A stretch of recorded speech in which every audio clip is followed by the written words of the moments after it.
What is up, everybody? Welcome back to the channel, and I'm beyond stoked, hyped, whatever you want to call it. I'm super excited because today what we're going to be doing, I'm going to be going over my 5 tips to help keep weight loss or lose weight, however I titled it.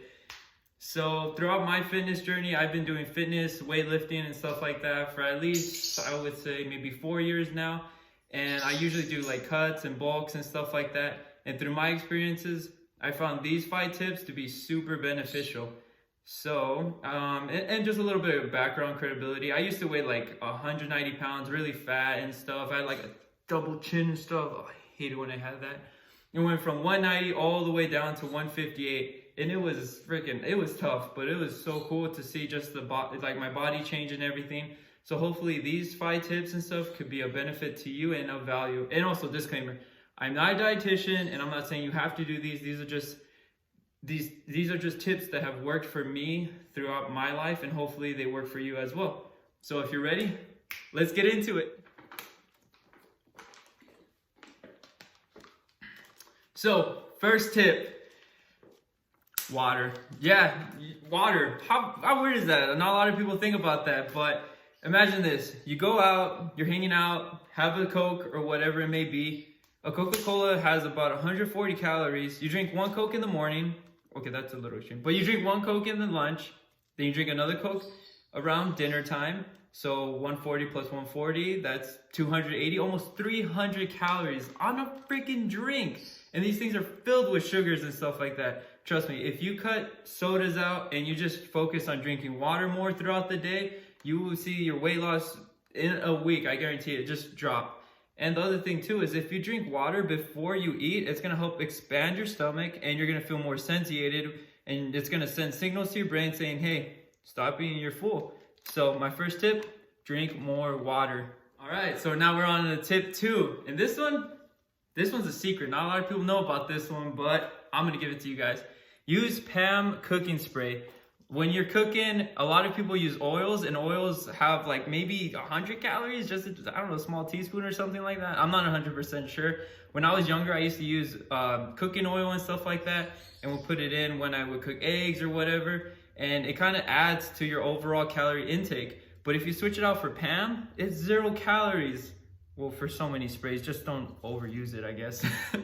But yeah, switch it out for PAM, and this is gonna help lower your total daily calorie intake, and it's gonna help you lose weight. So give it a shot. All right, so this brings me to tip number 3. And this, you guys are gonna have to do a little bit of work, all right? I'm giving you the information, you're gonna have to implement this in your life, but tip number 3 is gonna be reading the labels. So just so you get a clear understanding, right here I got this Black Forest Juicy Burst.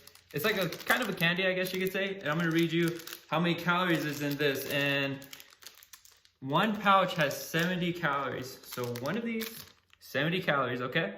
Keep that in mind right now. And on the comparison side, I have this Greek Light and Fit strawberry cheesecake yogurt, and this has 80 calories. So you have this Greek yogurt, and then you have the small pouch. 10 calories difference. This has a little, 10 calories more, but look how big it is compared to this small pouch, which has maybe, I think, 8 candies in it. That's insane. This will make you feel way more full. This does not do anything to you. So tip number 3 is reading the labels. Learn how to read the labels, because the companies and stuff, they like to trick you. This says 1 pouch, 70 calories. And this says just 1 serving or 1 cup, 80 calories.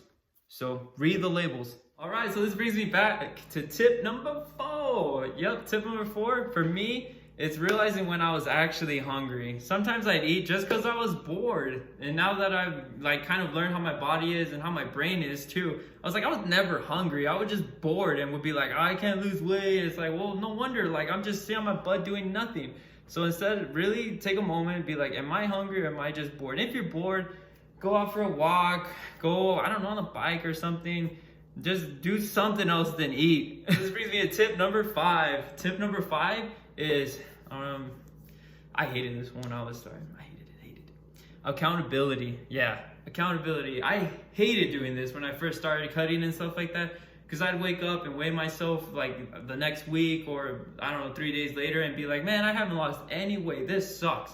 But that was actually the best thing that could have happened to me, because it was telling me, hey, dummy, wake up. Something's not working. You got to readjust and go at it from a different angle. So I know not a lot of people are like doing that, but it's like the best thing you can do when you're trying to stick to these goals or lose weight or gain weight, even at that. So what I usually do is I'll wake up in the morning, set a day that I do that, like every Friday the next week, weigh myself that Friday and see if I've lost weight throughout that week. And if I haven't, well, I got to adjust somewhere.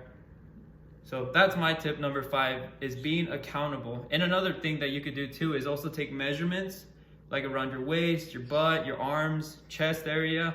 Get measurements from where you start and where you want to end too. So just to recap over our 5 tips we gone over. First one's gonna be drinking more water. Second one is gonna be switching out oils for cooking PAM, spray, whatever you want to call it. Third one is reading the labels, which is super tricky because some of the label companies would trick you. They'll say half a serving size is 70 calories, but it shows just the 70 calories. So you think you're eating 1 serving size, but really you're eating half a serving size. So when you eat that full serving size, you're actually getting 140 calories. So reading the labels. And then the 4th one I would say is knowing when you're actually hungry versus when you're bored. And then the last one is taking accountability, keeping track of when you start and where you're going to make small adjustments along the way. So hopefully guys find those tips helpful, and yeah, give them a shot.